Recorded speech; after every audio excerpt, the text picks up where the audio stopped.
You're listening to We're All Gonna Die Anyway with Jess Wiener. Don't worry. This is a joyful podcast about life, death, and everything in between.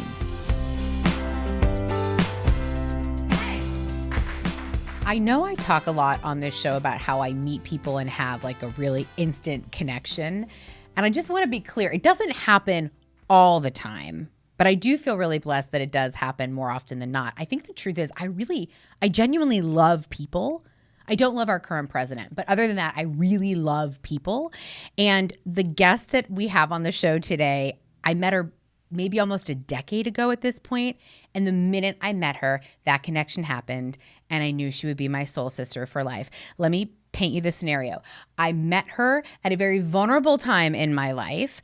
I was taking part as a form of like my own recovery and self-development during that time. I was taking part of a program called the LA Ladies Rock Camp.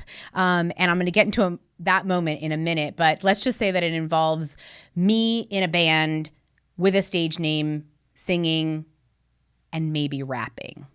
So when I met her, she was my vocal coach. And let's just say that thank goodness one of us knew what they were doing. I'm excited for you to meet her. This is my friend, Alexandra Jackson. She is an international singer, songwriter, musician. She's performed all over the world, including at the 2016 Rio Olympics. And for my forever president, Barack Obama, she has a wonderful debut album called Legacy and Alchemy that pays homage to the Brazilian music that she loves so much. It's a beautiful Latin jazz album. She sings in English and in Portuguese.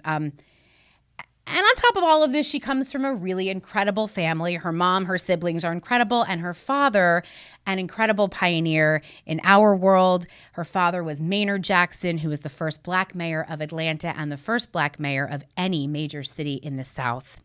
So Alex comes from incredible stock, and she does not disappoint. So I mentioned she was my vocal coach at Ladies Rock Camp. So this is a program that happens in LA where women get together for a weekend, we form a band, and then we learn to write a song or play an instrument, and then we perform it live, like pretty much all in 48 hours. So it ultimately is a fundraiser for an incredible program called Rock and Roll Camp for Girls, which is something near and dear to my heart. It's a wonderful summer camp for girls around activism, music, and full self-expression. So Alex and I are involved in this world, and my band's name, this time that I meet Alex, is called Where's the Exit? My stage name was Yaya Simone. Don't laugh. That came to me in a dream. Literally, I dreamed that name up. And when Alex was coaching me, I was a lead singer in this band. When Alex was coaching me, there was a section that we both really felt like needed to be rapped and spoken word. And so I did. And thank God I don't think there's any footage of that out in the world. But our song was called The Only Way Out Is Through, because we were a group of women who had just gone through terrible breakups. So we were bitter and we were moody. And honestly, we were pretty wonderful. But Alex and I developed a friendship there, and she's remained just one of my closest confidants over the years. I knew I wanted her on the show for lots of reasons. I mentioned to you that lots of folks on this show are going to be people that I know and love dearly, but maybe haven't had these conversations with. I knew Alex, and I knew that she'd had a public loss in losing her father, Maynard. I also know and understand that when something like that happens, many people, when they lose somebody they love, like their father, they often get to grieve in private. Alex, because her father was an incredible public figure, had to share her grief with the whole wide world, and as such just hasn't talked about it very much publicly. And so I feel really honored that she trusted me enough to include some of her experiences around losing her dad in this conversation for the first time. I'm going to give you 3 reasons why I love Alex Jackson. You're going to make up your mind when you listen to this interview. I will tell you, number 1, she is fucking hilarious. She makes me laugh like no other. So I'm going to warn you, we both have loud laughs, so adjust your volume now. She's really as kind as they come. She has a wonderful spin and take on life and loss and grief and living the good life. And she has a really specific and very simple mission in the world. She wants to make people smile and make them feel happy. And she does that for me, and I hope she does that for you. Let's dig in with my friend, Alex Jackson.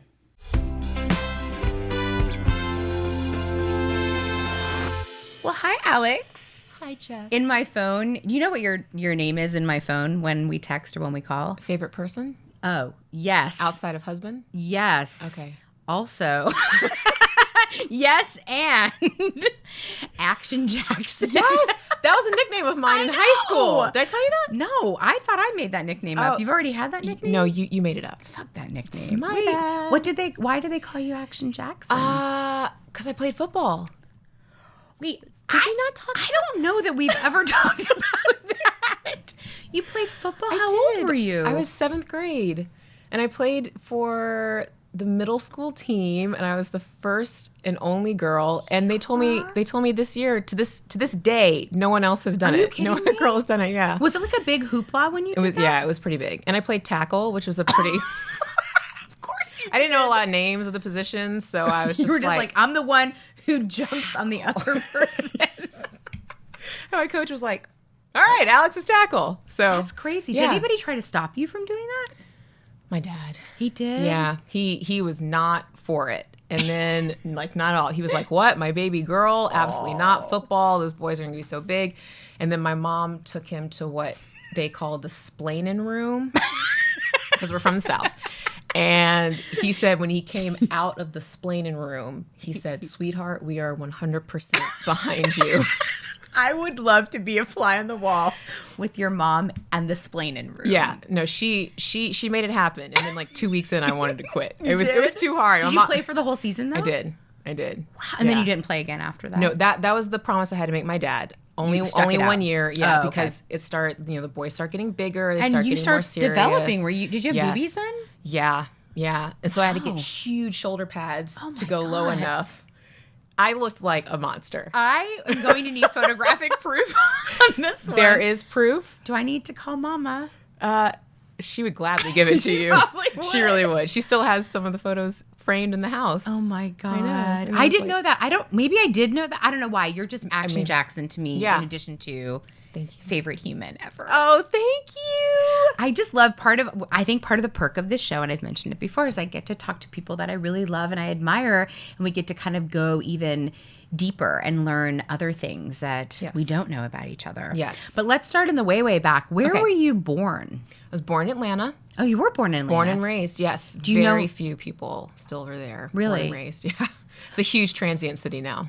Yeah, it is. It's I know. I want to get to Atlanta because it's a huge fixture in your story. Yes. So you're born there. Born there. Do you know much about your birth story?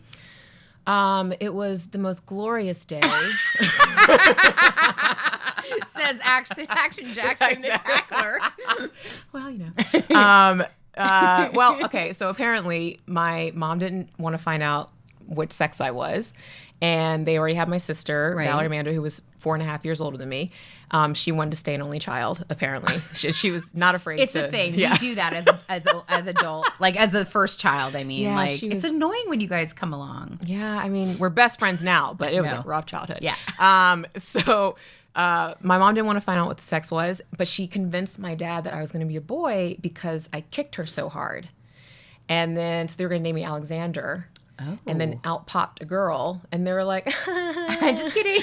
Alexandra. And then my father's, one of his sisters named Alexandra, but she hated that name, so she went by Sandra. So when I was born, Alexandra became her favorite name again because I was named after her. And I think they let her think that. So that's so amazing. Did your mom have a natural childbirth? Do you know? No. It was in a hospital, and it was very public because my father was in public figure. And so she, had to get the makeup on real quick. And the photos. Like after she had you, though? Yes. Oh, my God. Could you imagine? Yeah. And that was like pre-Instagram. Could you imagine now? Oh, my God. What? Ugh. No. It kind of makes me sad, but she was like down for that, right? Yeah. I mean, as she was first lady of the city, so she had to, just kind of like strap her boots on and... I guess take your feet out of the stirrups. Then strap your boots on. Have your baby. That's the order. Take your feet out of the stirrups. Put some makeup on and pretend it was easy peasy. Oh my gosh. Yeah, no, your mom is incredible. Awesome. She's awesome. And what was your dad there?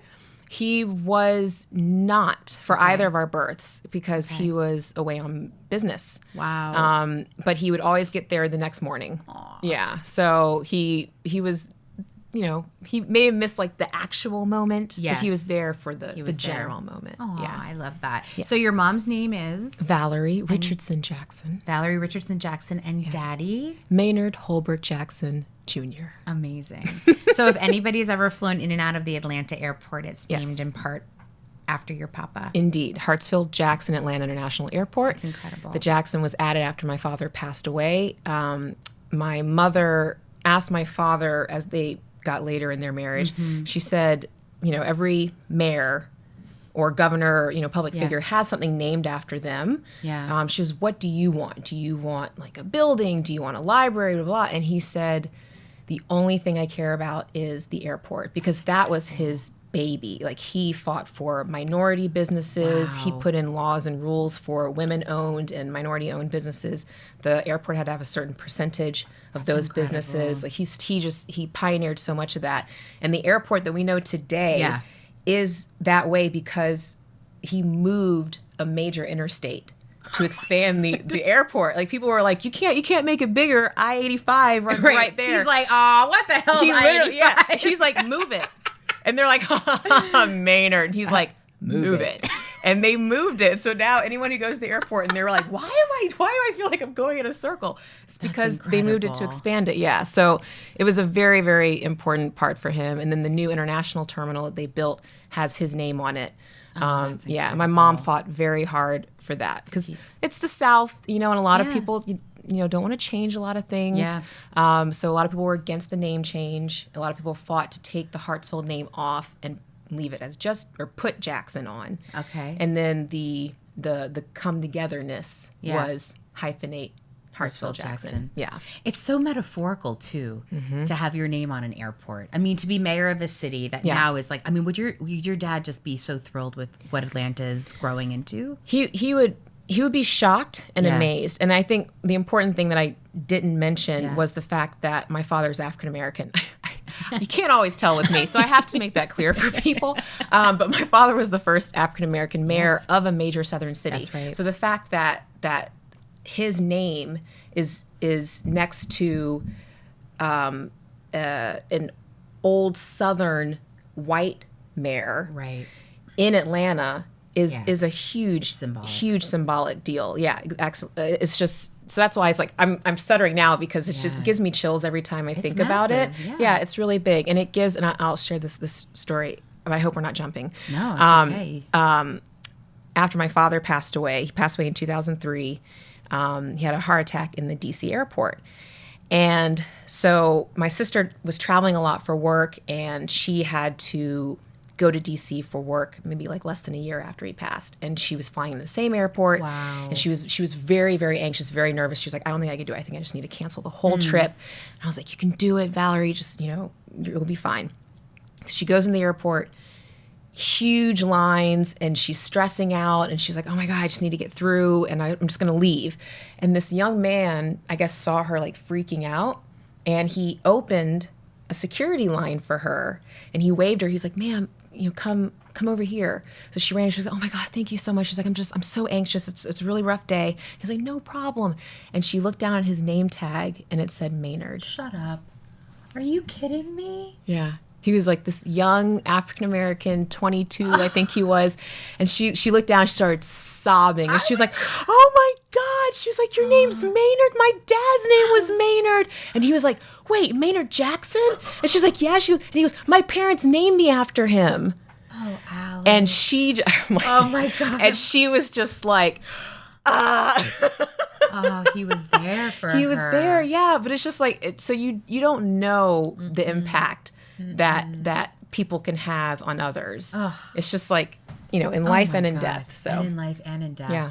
So when you think, oh my gosh, I have to compose myself. Sorry. No, it's no sorry. This is what we're here to talk about. Like, those are the moments that I think make life so rich and amazing. And also at the moment where your sister's kind of in most despair, where we get the mystical magic, I think, that comes in from people we've lost and loved. So when you think about your childhood, if you could describe it in 3 words, off the top of your head, not overthinking it, like, what were the 3 words that come to abnormal. mind? Okay, that was really fast. Abnormal. Abnormal, blessed, and and glorious. Ooh, talk to me about abnormal first. Abnormal because I was driven to school by a security guard. Right. You know, I didn't know that wasn't normal. Right. Going to third grade and saying, bye, McCord. You know, it's like, get out of a car. Right. And, you know, sounds like a Disney Channel show. Like the little princess Yeah, is being literally. like dropped off by her. Yeah. Well, I'm not calling myself a princess, Yeah, but I am, though. but yeah, so that was odd. Pre 9/11, Yes. we were able to drive straight to an airplane, you know, whenever we went somewhere with the family. Right. And, you know, I grew up thinking that's what everyone does to get on an airplane. And then as soon as my dad left office and we're going to the airport and we normally go that way, but we kept going this way. And I was like, but we're the... And they're like, and my mom turned to me, she started laughing. She goes, oh no, honey. She goes, we're flying like normal people now. And I was like, Did you have to go to the splaining room? You need to go get some splaining in the splaining room. Apparently I did. Yeah. So that's what I. But you grew up like, because how abnormal. old were you when your dad took office? So he was mayor for 3 terms. Okay. So he was mayor from 74 to 82. And so he did his 8 years, had to step away. Then Andrew Young came in, Ambassador Andrew Young came in for 8 years. Then he stepped away. Then my dad came back from 90 to 94. Amazing. So I was born in 84. So I was there for his 3rd term, Right. which was, you know, my elementary school era. And then due to health, he decided not to run for a 2nd term. So it was like right in my adolescence that's why I say like abnormal. Of course. You know, because I didn't get it. And I think, and I tell people a lot, you know, we're talking about bullying is such a big thing now. I didn't get bullied that much. And I know the way I looked, the way I was the tallest kid, I was chubby, you know, I was just always like the biggest kid in all of my grades. I know for a fact I would have gotten bullied more if my father wasn't who he was. Because people were scared of what would happen if I went home and told him what was going on. So Right. Nobody wants to fuck with the mayor's kid. yeah, you know, I mean, like I was hearing people talk about, don't say anything, he'll put you under the jail. And I'm like, who says that? It sounds like, did your grandma say that? Where are you getting this from? You're 9.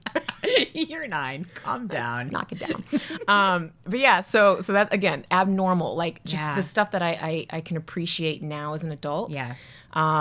Seeing what I was exposed to, the travel, the people I can just imagine the people you meet or had to meet. I'm sure as a kid too, that didn't always feel. Did you always like doing that? Meeting lots of strangers. Well, right? I'm a Leo. Okay. So I can turn it on when I have to. Yep. But as I got older, I started learning that I do have a lot of introvert tendencies. That you need to refuel. Yes. And be, Yeah. It can drain me. And I always, my sister and I would always hear my mom saying stuff like, I had to be on all day. Yeah.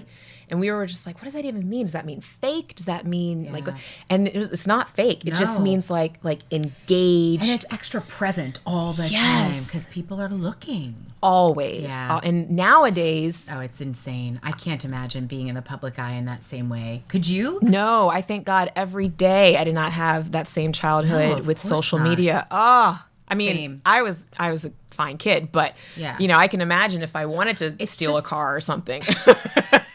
It's just the fishbowl that we live in organically in the performative part of our world, but then also the fact that you've got a father in the public eye and mother in the public eye and just the expectations on you as a young person. So what was the blessed part? Talk about that. The blessed was being able to grow up in a household full of unconditional love. Yeah.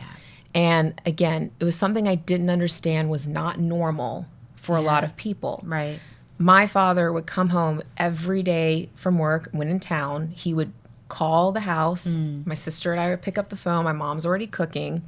And he'd say, you know, hi, sweetheart, I'll be home in 20 minutes. And I'm like, all right, Daddy. And we hang up the phone. And I'm like, Mom, Daddy's on the way. And she's like, okay. And she finishes her, you know, fabulous dinner. And then she goes to the back to her bedroom, freshens up her hair, pops her collar. That's where I get this is from my mom, by the way. Pop the collar from my mom. Collar. She popped her white crisp linen. I can totally imagine collar. her. Yeah, you know, put a little color on her lips, and then my dad walks in and looks at her like he, you know, just fell in love all over again. And this is, you know, 20 years into the marriage. I mean, it was beautiful. And so, you know, my sister and I are going, oh God, here they go again. But then when now you see. Yeah. And I was going to friends' homes and their parents getting divorced, or they're in a horrible relationship, or they didn't have their father or mother around. So I was able to really see a beautiful example of a healthy and loving relationship. And that was like the beautiful blessing for me. I get that. And the third word was glorious. What did you glorious? say? Yeah. Was it glorious? That's interesting. I don't know why. I don't know what. It's just such a fancy schmancy word. I love it. But what's glorious? I think about I think your blouse is making me feel we're glorious right now. It's a glorious blouse. Sparkly. But it was it a glorious childhood? It was. I'm so appreciative of everything I was exposed to, and it was a huge yin and yang, because I didn't get my father a lot growing up because he was mayor and because he was so heavily involved in the Democratic Party, and he was all over the world, and at the same time, I'm having experiences and meeting people like Nelson Mandela. I met every living president of the United States, and just like all this travel. I was traveling all over the world as a young kid, so I was experiencing different cultures, different languages, different people. So that sort of thing was, again, normal. Right. It's what I knew. And then as I got older, I realized not everyone has this opportunity. And it's a glorious opportunity to be able to be put in it and to understand how much sacrifice both my parents had to do in order to give this to my sister and me. Do you feel like when you did have your dad with you, he was incredibly present? Yes. So even though you might not have had him in time amount, in quality amount, you had him? Yes. Yeah. I had him. When he was with us, he was 100% with us. And he would always do something with all of his children, because he was married before my mom and had 3 children with his first wife. And then he had my sister and me with my mom. And he would always do something separately with each of his children that he knew that they loved. And for us, it was taking drives. So he would just drive me around the city of Atlanta. He'd report potholes. We'd pop into. He was never not working. He's just like, and over here is the historic, and then we go boom, boom, because Atlanta's known, if you haven't been in Atlanta, the potholes, girl, are intense. Lord, you gotta get that extra tire insurance in Atlanta for those potholes. So he would, talk about, Martin Luther King lived next to his childhood home was next to the King's home. Growing up, it was like that kind of stuff, and then we'd hit a pothole, so it was like funny, and then we'd go and get frozen yogurt, and then we'd hit a pothole. So, it was incredible. Yeah, it was very special. He was much older. Yeah. Because he was 65 when he passed, and I was 18. So there was a huge age gap, and was that 2 generations maybe of difference? For sure. So he and I were very similar. So we loved each other very hard. Yeah. But we also disagreed very hard. Very hard. Yeah. And I realized as I got older. Leo? What's his sign? Aries. Oh. Both parents are Aries. Oh my goodness. It was a hot house. I'm surprised you only had one splaining room. Oh my god. Right, exactly. One burns down, build another one. And then my sister, the Aquarius, is over like in the corner reading her book, just like, still wish I was an only child. Right. I was kidding. I love her. Love you, PA. Did you ever, watching him work and just seeing your mom and your dad's involvement in the city, did you ever think about politics? No. I thought about how I will never. Do you want to think about that question for a minute? No. Nope. Anytime someone asks me, it's like, so have you ever? No. I mean, it's, for me, I saw enough. I saw the sacrifice. I saw what it did to my dad, both emotionally and physically. Yeah. Not to mention mentally and spiritually. Yeah. But if you're a passionate person, and I know you understand this, if you're a passionate person and all you can do is give your all, eventually there won't be anything left. That's right. And he didn't know how to not give his all to Atlanta, to the citizens, to the people. So he was always in this mindset of, how can we be better? How can we be better? How can I help more? How can I help more? And it just really took its toll. He was an emotional eater, and his weight was just all over the place. You're soothing then all of that all of that responsibility. Yeah. Yeah. Absolutely. And we weren't living in the most public form of self-care as we are right now. Like, it wasn't as much in the conversation for men, especially. Too. Yes. Yes. Absolutely. And I think in men in power, we have a lot of assumptions about how they regulate. Yes. Oh, all absolutely. of those feelings. Absolutely. And he was born a preacher's kid, 2 generations. Wow. So church was a big thing for him. Yep. And he would always get emotional when he did go, because it was like a release. Of course. Yeah, that makes sense. But at the same time, he'd still think, but I can do more. You know? So it was a vicious cycle. Yeah. But all coming from a place of love. But do you see some of these things now about your dad kind of almost in hindsight as you get older as well? You start to see him as the man and not just your father. Yes, Yeah. yes. And that, it's interesting. I think his death really played a role in that, because I always knew what he did for the people. I always knew what he did for his family and the sacrifice that was required. But I didn't understand how far he really could touch someone or reach someone until he passed away. And then the response and emotional outpour from people really took all of us back. We had to have 3 funerals. Wow. Yeah, it was a lot. So we had a funeral at Morehouse College, which was his he's very, very proud Morehouse man. They are proud men. So we had one at his college, and then he had a private ceremony for his masonry. Yeah. And then we had the general public funeral for the city, which was at the Civic Center, which is crazy. And it's an amphitheater. And Bill Clinton was at that. Yes, amongst many. Yeah, he walked my mom down, and spoke. It was just, it was even surreal. Like able to be in your body for those Not really. experiences? Yeah. Not really. I was 18, and I had already finished my freshman year at college down at University of Miami. And so he passed away the summer before my sophomore year. So it was June. And where were you when he passed? Do you remember where you were? Oh, I remember. Everything. Like it was, Can we talk about it? Or sure. Yeah. No, absolutely. It's part of the journey. I was taking summer school at Georgia State. Okay. And I was in a huge lecture hall because I was a music major at Miami. So if I wanted to graduate in 4 years, I had to take all those other classes like the math and science and history. If I wanted to get out in 4 years, I got to take those other courses. Right. So I took summer school every year. So I was at Georgia State in a huge lecture hall, and I was at the very top row, and I was wearing my father's Morehouse College sweatshirt. Huh. And God, Alex. I know. We're very connected. We're very connected. For sure. And I had my cell phone, but I had turned it off. And I never, ever turned my cell phone off. Ever. It was always on vibrate. But I guess, I don't know how or why, but my phone was off. So, the guy's lecturing, who knows what about. And, and all of a sudden, this police officer walks in and says to the professor, I need to speak to one of your students. And he looked directly up to me and he said, her. Whoa. And I'm like looking behind. I know I'm at like the back row, but I'm still like looking like at a wall, like who is like me. And I'm thinking like, oh my God, where did I park? Yeah. Do I have a ticket unpaid? Like, did I steal something? What's happening here? And did I steal something? I mean, who knows? It's just what goes through your mind. Yeah. Because a police officer's like her, and it's just like and like 200 students or something are all like look up. Of course. And so I start to get up, and he says, grab your stuff. And so I'm really thinking like I'm about to go clank clank. Like who knows?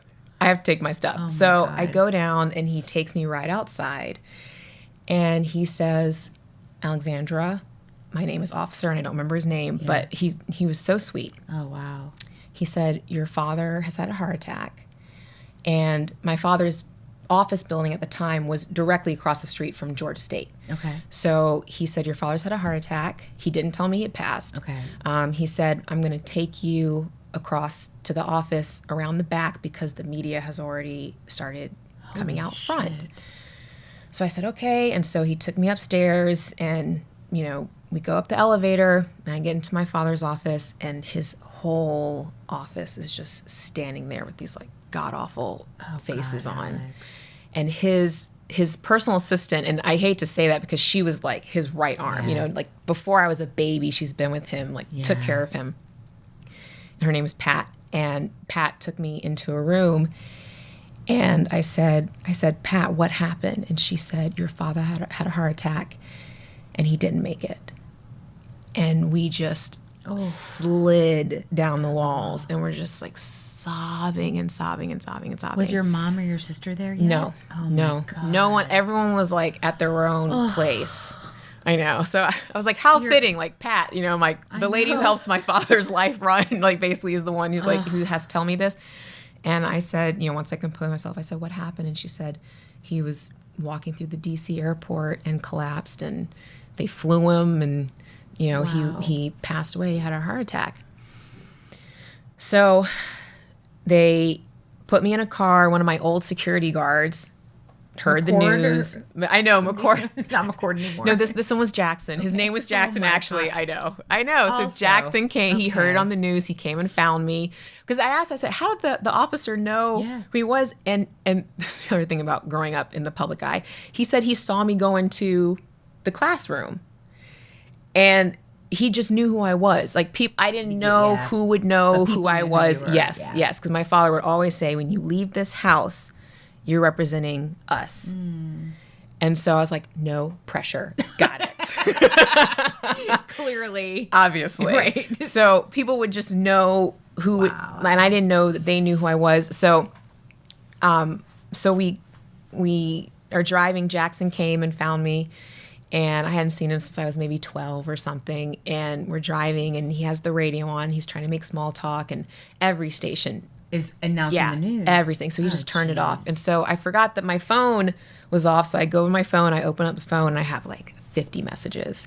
And my sister's like, Alexandra, you need to call me. Call me now. And then I'm having like condolence text messages coming through. Like, it was just a lot. And I look back and I say, thank God my phone was off. Because if I had learned that my father had passed through like text messages, I would have lost it, So everything happens for a reason. I know.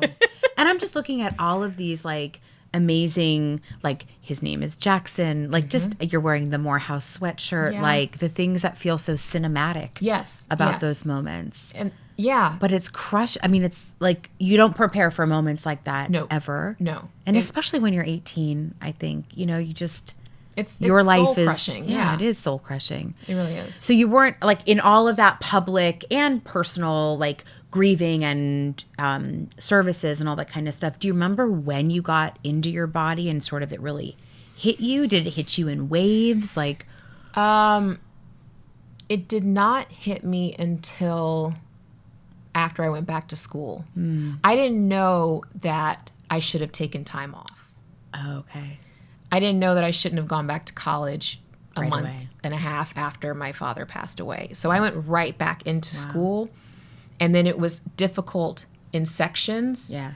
And then maybe 4 or 5 years later, when I was 24 or 25, it hit me. Like there was a very heavy grief that came over me 5 or 6 years after he passed.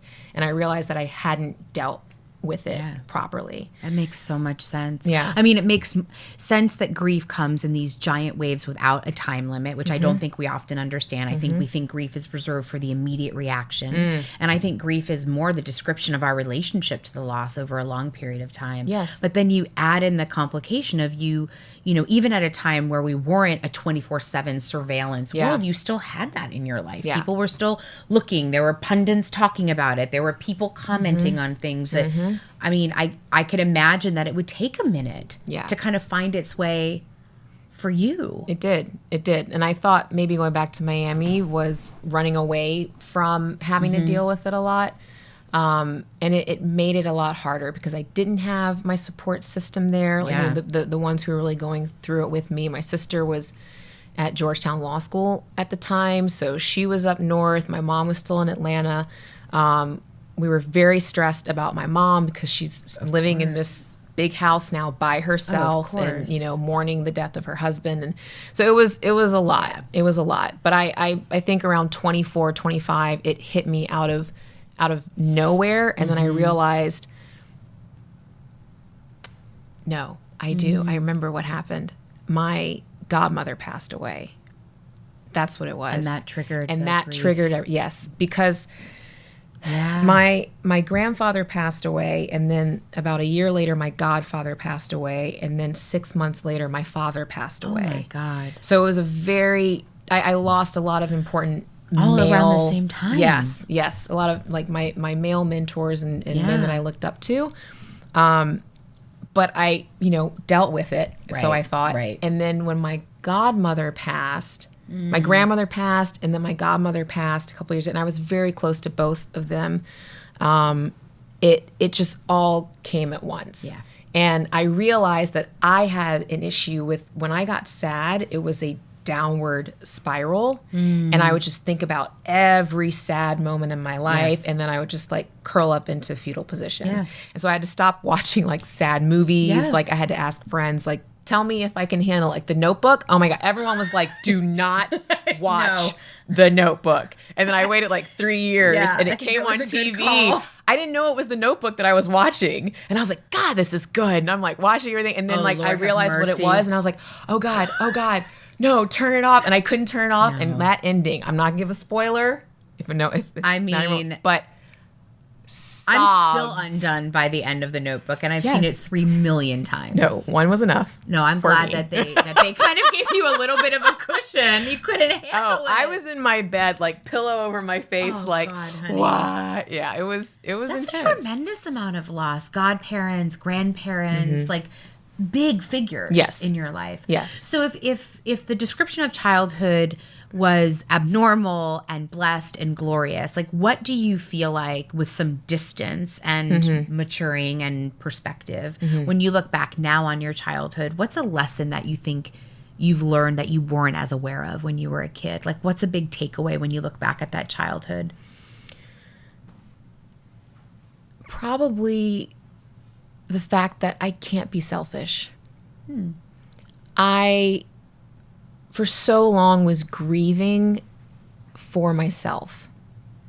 And I remember having a dream. My father would not come to me in my dreams a lot, which I was offended by. I was like, apparently everyone else has you in their dreams, but you don't want to come to me. Was your mom dreaming of him? Very rarely, but my sister would dream about him, and my sister's husband dreamed a lot about him, which was very interesting because he got to meet him right before my father passed.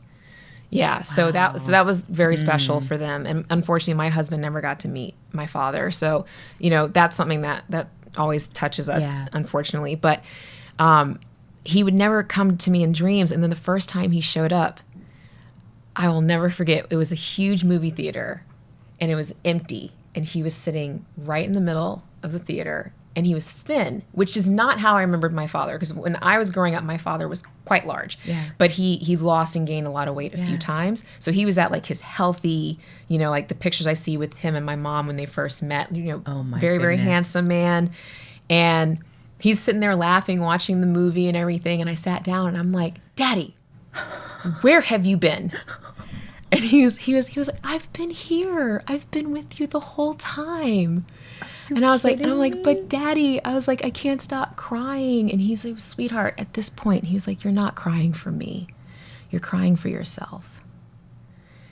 And that hit me so hard because he just looked at me and he said, I'm fine. Oh, wow, Alex. Yeah. He said, I'm fine and I'm happy. And he's like, I just want you to be happy. And that at that point, that really turned the idea of what grief is around for me. I realized that I can learn more from being appreciative of what I had when they were here than focusing on what I don't have now that they're not. Like, thank God I did have them when I did. Thank goodness I was able to learn the lessons that they were able to teach me while they were here, because so many people don't get that opportunity. Right. And that really is why the word blessed came into my mind as a child, because I was able to have some really wonderful people and older souls around me to help guide me, give me advice, let me cry on their shoulders. And that dream is incredible. Yeah.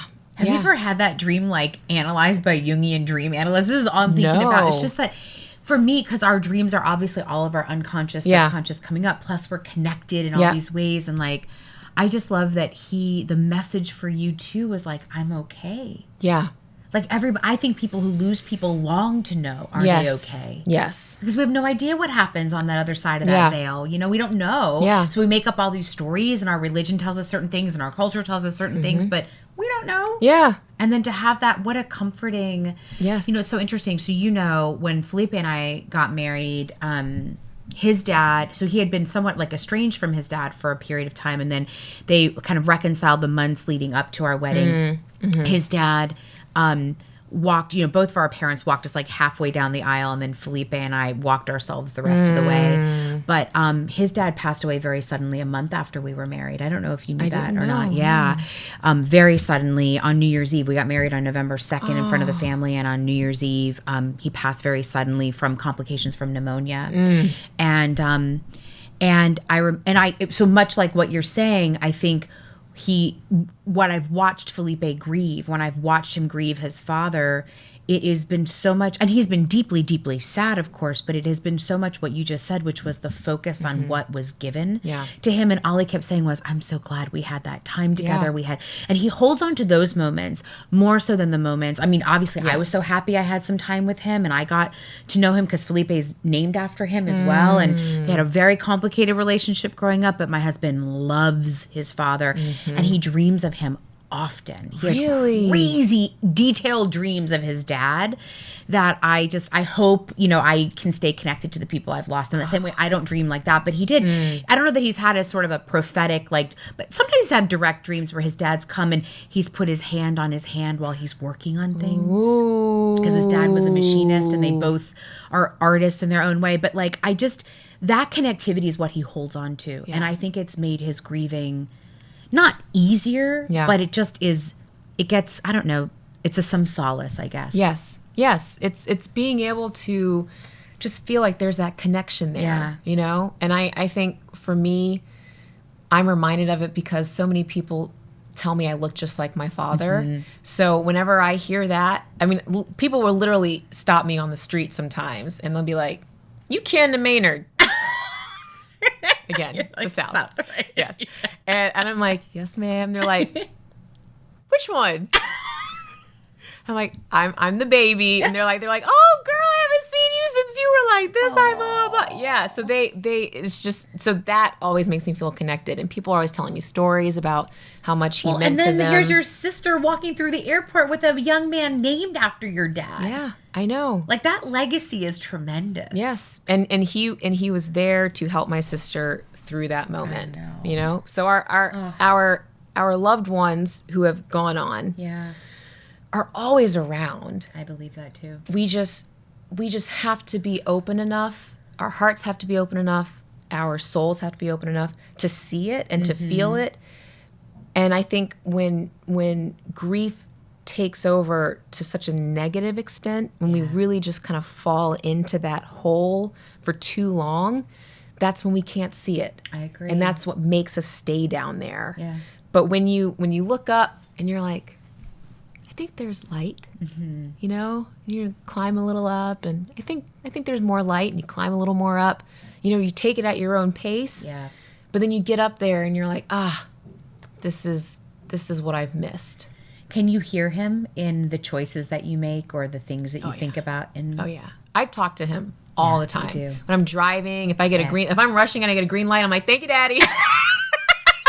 And I'm like, and I like, take that green because he looks out for me because I feel him being like, you're running late again, you know, like you're running late, because my father was very on time. Was he? He had a very serious belief. To be early is to be on time. Okay. To be on time is to be late, and to be late is unacceptable.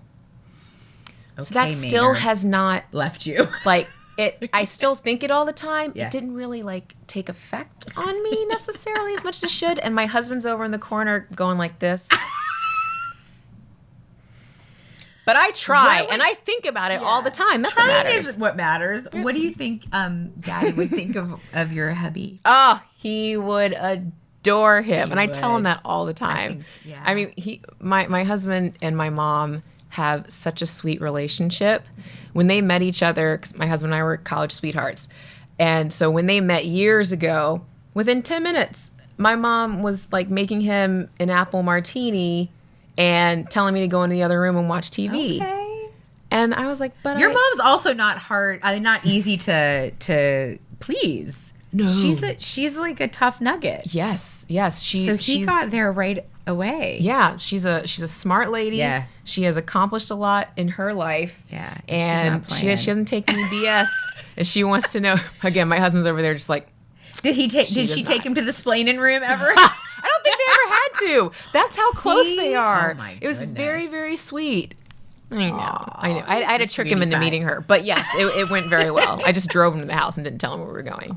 But he's still here. He lasted. I know. I remember your wedding was so beautiful, so lovely. But I remember also people evoking the essence and love of your dad at your ceremony too. Yes.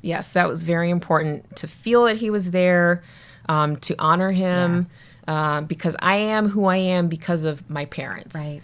And I mean, hands down, like, yes, I work hard. I, have my accomplishments that I have achieved, but it was because they allowed me the space and they allowed me the freedom to make mistakes. They didn't always tell me, no, you're wrong. They would know it, but they'd let me go through it. Yeah. And then they'd be there to, to pick you back up. Yeah, exactly. What were you always into music as a kid? Yes. Okay. Yeah, music was huge in my family. My father had a beautiful voice. My mom has a beautiful voice. A lot of singers. My father's aunt her name is Matawilda Dobbs.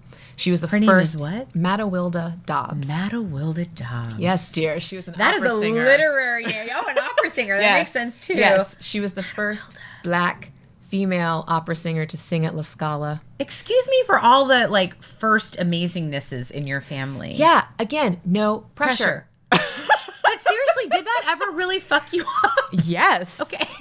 Yes. Yeah. Therapy was for grief and for perfectionism. No, but I mean, it's a lot of amazingness. Yeah. Yeah. Which also, I could tell because you legit are the most sparkly human being I know. You light up from the inside out, and your voice is sick, and your spirit is incredible. But you can tell you come from good stock. You come from good people. Thank you. I really appreciate that. I do. Matawilda is also my new favorite name. Yes, and girl, when you hear her sing, she's incredible. Insane. Yeah, so it ran in the family, and music was playing all the time, and jazz was really big in our house. But everything, Pavarotti, Michael Jackson, Prince, everything was all over the place. So when I went to University of Miami is when I really saw other cultures and really lived in those other cultures. Interesting.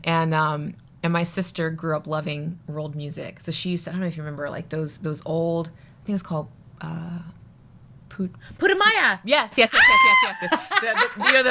compilation CDs. From around the world. Oh my God, she had dozens of those. Dozens. Can I just date myself for a second? I used to listen to the Putumayo. I think I'm saying that right. Yeah. In Borders music or Barnes and Noble music when I didn't have my own Walkman and I had to listen to it in the store. That was my Saturday afternoon. I was so sad when they took that out. I know. Well, first they closed Borders, so that was one. But then they just took it out of everywhere. So, but yes, no, we're here. Where was I with that? I got so excited about someone else who was listening to Borders. So you got Borders, which no longer exists. I know. But so music was all around you. Miami is when it sort of.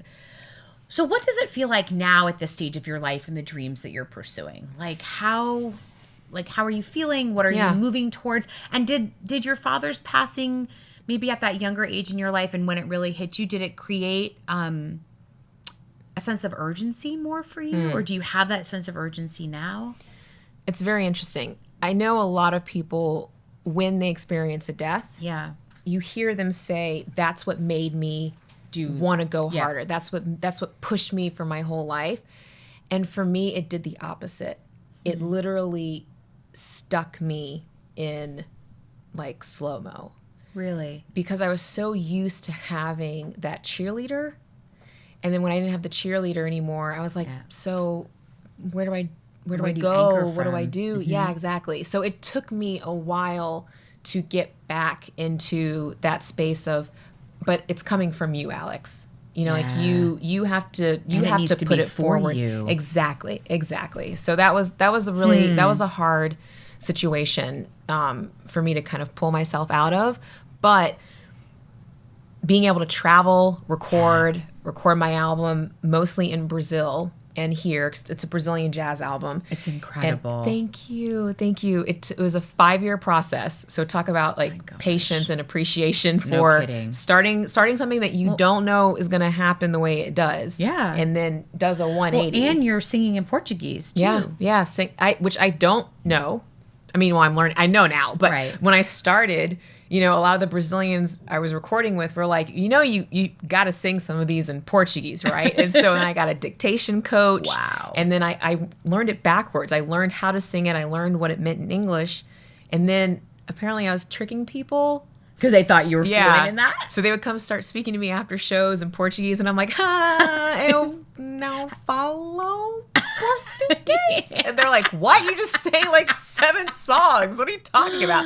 So then I started learning it like backwards. So, but I didn't know I was going to go to Brazil of course 20 times and record an album and meet all these amazing musicians and have Miles Davis on the album and Al Jarreau and Yvonne Lins and just Antonio Carlos Jobim is on there. His family allowed us his voice. I mean, it's just like, wow. Yeah, it really became something that I had to remain open to. Yep.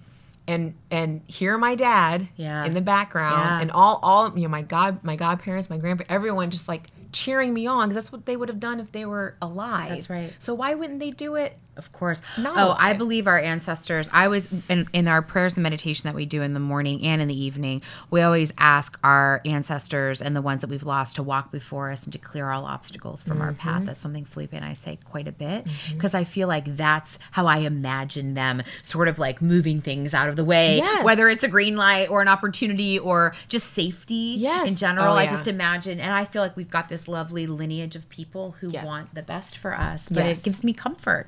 And solace in those losses. It's the comfort. Exactly. Yeah. I remember, you know, it's funny that you say, like, I remember exactly where you were. I mean, I remember for every significant death that I've experienced, I can almost like in a heartbeat go back to that moment. And I think one of the reasons why I wanted to do, you know, this show, or I wanted to talk a little bit about like life, death, and everything in between is because it started to really hit me. Maybe because, look, I talk a lot. Like, I'm middle-aged, God willing, in my life. If I'm able to have a fuller life, then, you know, I've hit the middle passage of it. Like, it's a real significant moment that I don't know that I always, like, imagined would happen. I thought about it. I don't know that I had a lot of conversation about it. And there's something very sobering, but more so than sobering, there's something very urgent now in me that isn't, I mean, it is formed from losing people that I love. And in 2018, I lost a couple of people that I loved quite a bit.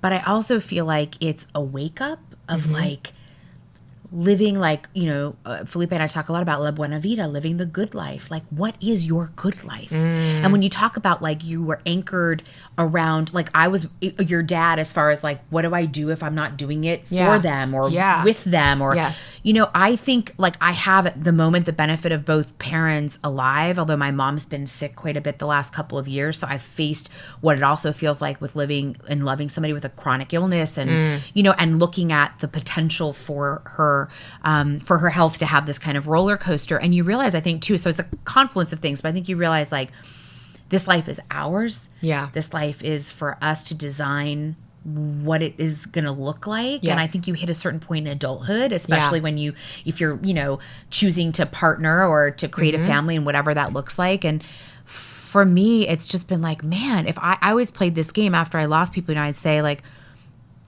if I died tomorrow, what would I be most sad about? And it's not, you know, look, I don't want to have children. We're not going to have biological children. I think we very much like being global parents and connected to lots of other people's kids. Because you have a lot of children around the world. I have a lot of children around the world. Let's clarify that. I have a lot of kids. Well, kind of. I am a mother figure. So many children love you. around the world. That's a nice way to say it. I love kids. I just knew I didn't want to make any or grow any of my own. So it wouldn't be that. It wouldn't be like, oh man, I didn't leave this life being a mother.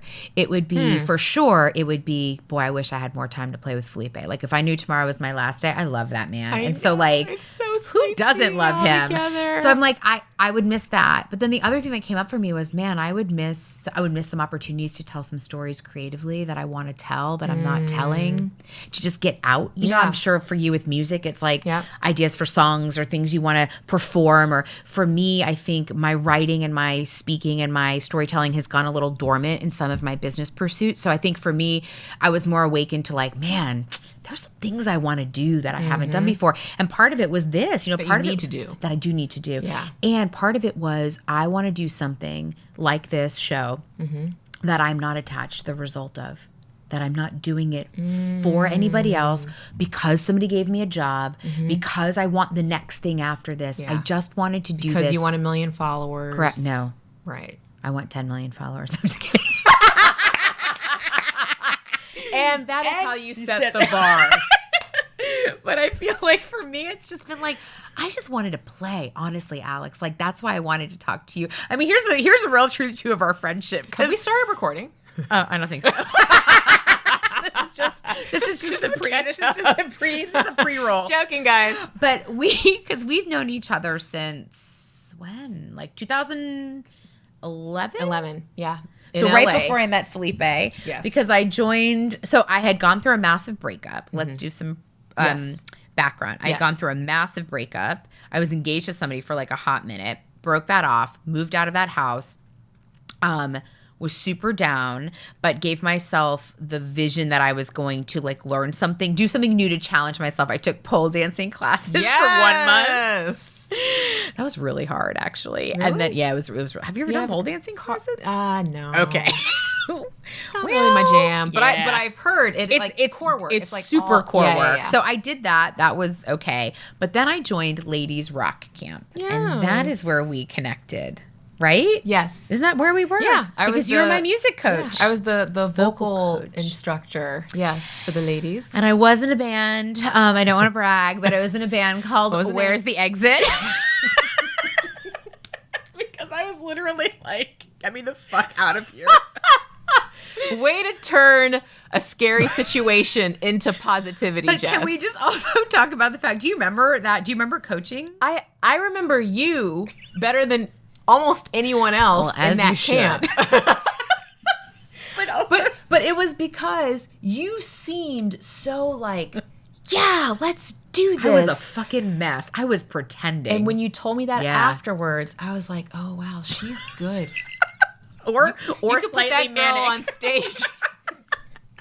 Because I never would have guessed that. I was in such grief over that relationship, but I also was in such discovery. See, that's the other thing I think grief of all kinds gives you, is this like chance to wipe the slate clean. I mean, I think when you're brought to your knees from loss, whether it's a loss of a relationship or a loss of somebody, you know, passing away, or a loss of a job, any kind of loss, I just feel like it's oftentimes our worst fear. Yes. And then it happens. Yes. And then you're leveled, and then you rise. Yeah.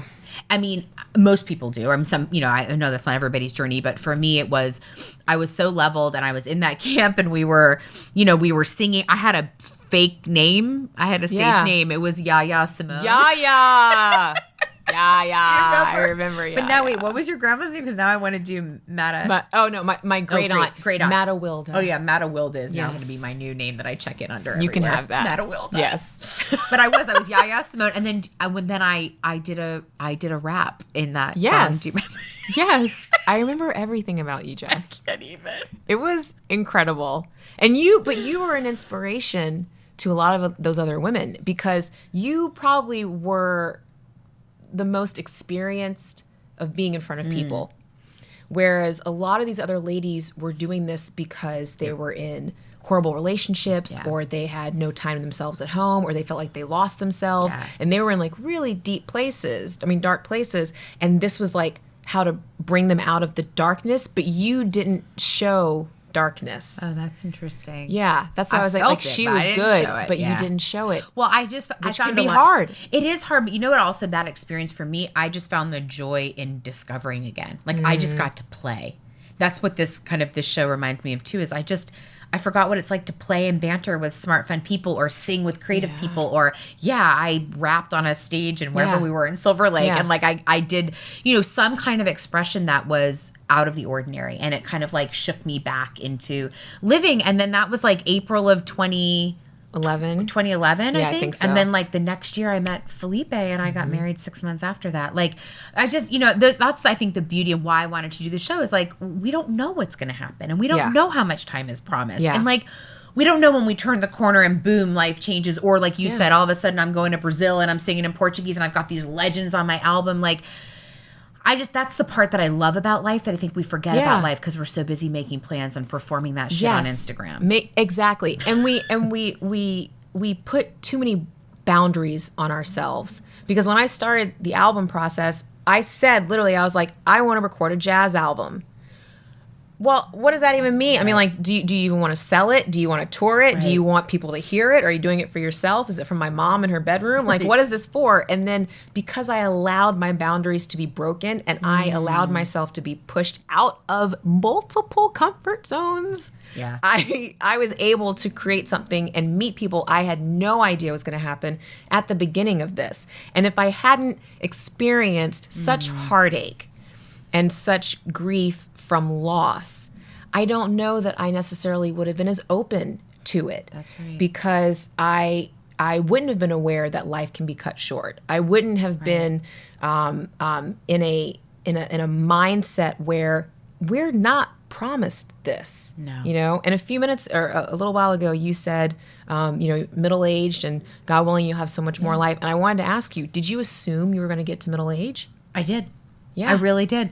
I didn't think about it until it was like literally right on top of me. And now I'm like, holy shit. Yeah. And I think it changes a lot. I think it changes when you get married. Yes. And I got married a little later in my life. Yes. So, I think that was one thing I've always wanted to be coupled. I've always wanted to be in relationship. I knew I never really wanted to be a mother, but I definitely wanted to be in relationship. And so I think when that finally happened, and I was 40 when I got married, that felt like a great accomplishment, and I was really excited. And then that's also when I was like, oh my God, everything could be taken away from me. Exactly. That's when it becomes hard. Yeah. Do you feel like that when you got married too? Oh, all the time. Yeah. All the time. And Ori and I say that to each other all the time. Like, like I can't even think about what it would be like to not have you. Yeah.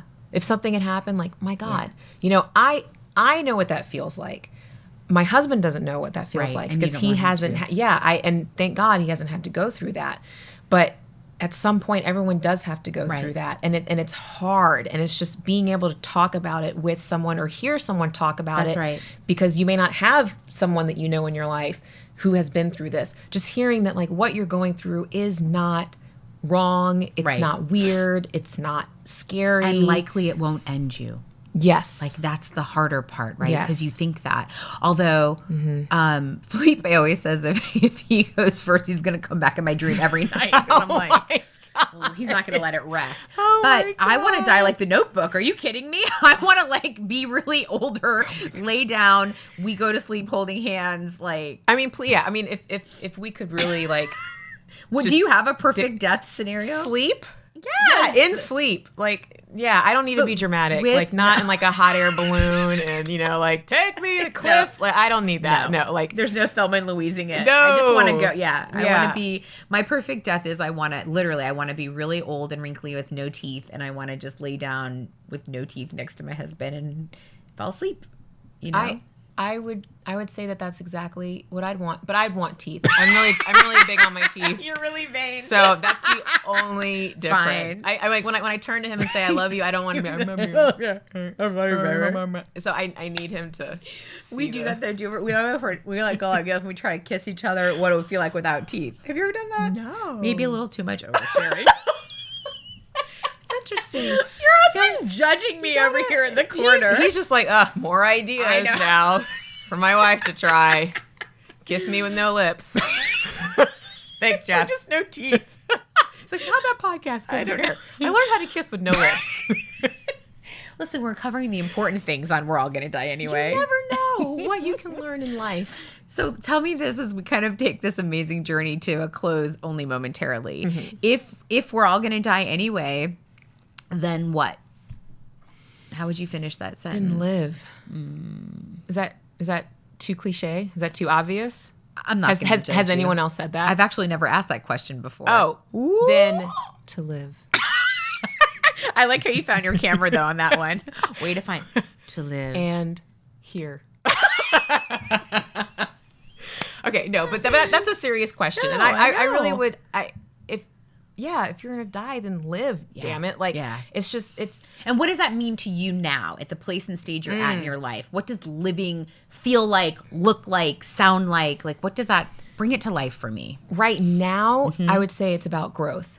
Because something that's always been hard for me is giving the same love and time that I give to my loved ones to myself. And I'm at a point now where I'm seeing how that can affect me for the positive and the negative. Yeah. And so I need to turn that and put it back on myself. And so that's living for me. Listen to what you need right now. Yeah. Figure out where you need to grow and where love is going to hit you the most and how you can open up for that. And then that's how you're going to live your life to the best until that day comes where, you're not going to be here anymore, but God willing, what you left behind will be worthy of not even people talking about it, but just affecting someone. Yeah. Someone remembering. You kept saying that you're not that you chose not to be a mother. Yeah. And I know the technical term of mother, but I'm telling you, Jess, just talking to your great team of girls for a couple of minutes before this, I mean, everyone talked about the effect you have had on them in a short amount of time. And that is what a mother does. Like, there's someone who gives love and helps people learn how to become the person that you see them because you have the wisdom and the life. They don't understand it yet. So you're able to help guide them in a motherly love. So I don't sell yourself short, Jess Weiner. Okay, Action Jackson. All right. Won't. Thank you. No, that's really, you know what? And that's actually not the first time I've had somebody say that about when I say I didn't want to become a mother. I think I'm starting to say that more because that was something I hid from saying quite a bit. I think I carried a little bit of shame when you look at think about it. If you look at the course of a woman's life still, women, I think by and large are judged on, did you have a family? Yes. Did you create one either through your body or through adoption or surrogacy? Yes. And that's the first question people ask you, like, oh, this is my husband, blah, blah, blah. And then within 5 minutes, do you have any kids? Right. Absolutely, yeah. So I think I've started to try on sharing with people proactively, I am not a mother. I don't choose to be a mother, because that's always the next question when you say we don't have kids. When are you having them? Yes. But I think also for myself, just saying it in that way is validating for me and reminding me that I get to make choices that feel right for me. And I carried a lot of shame around, I think, for knowing that that was the right choice for me, but not feeling like it it laddered up with what people thought I should be doing, right? Or sometimes people would say, oh, you're so nurturing, like you should be a mom, you'd be great. And I'm like, ooh, don't shit all over me. Yes. Like, that's my mom. My mom says, don't shit on yourself. She says it all the time. Don't shit on yourself. Your mom and I need to take the rest of culture into our splaining room. I mean, y'all would have an apple martini and tell me to go have TV should do a show together. Well, my mom has a show on NPR. What? You should be on her show. I want to be on her show. You get me on her show. Okay, we're going to make this work. Okay. Yeah, she has a show called In Conversation. Wait, I'm going to do her radio voice. In Conversation with Valerie Jackson. I can't do it. I'm a little hoarse. That did not do her justice. Immediately. But my husband's shaking his head. He's like, it didn't. And she'd be insulted if she thought that's how I hear her. We'll cut that out. We'll edit that out because I want to go on Valerie Jackson's radio show. Yes, on NPR. I mean, but that's just beautiful. It. Like I feel like there's so many shoulds. And one of the shoulds about being a woman is you should be a mother. Yes. And I am exploring that in my new urgency around living. I am exploring what will it mean for me to be a woman without a biological child or an adopted child or any kind of child.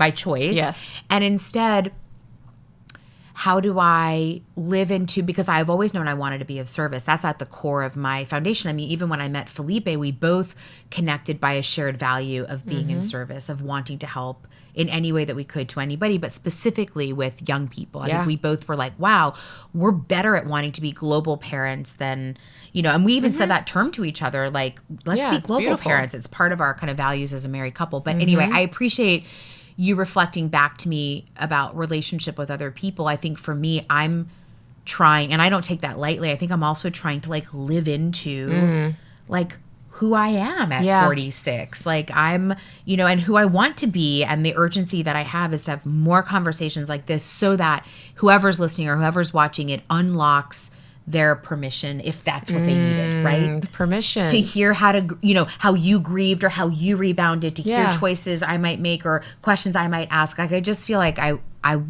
wanted to be able to reflect some of those more unspoken things to people. Yes, and give back. That's what you do. That's what I like to do. It's what you do. It's what I do. And you do it hard. Again, weird. Also, I don't know what veering slightly on, inappropriate, but that's why I like you. I mean, Jackson. Hey, we're all going to die anyway. So might as well go hard. That's the tagline. That is totally the tagline. You're welcome. Called it. Cheers. I love you. Cheers, Mama. Love you so much. I love you so much.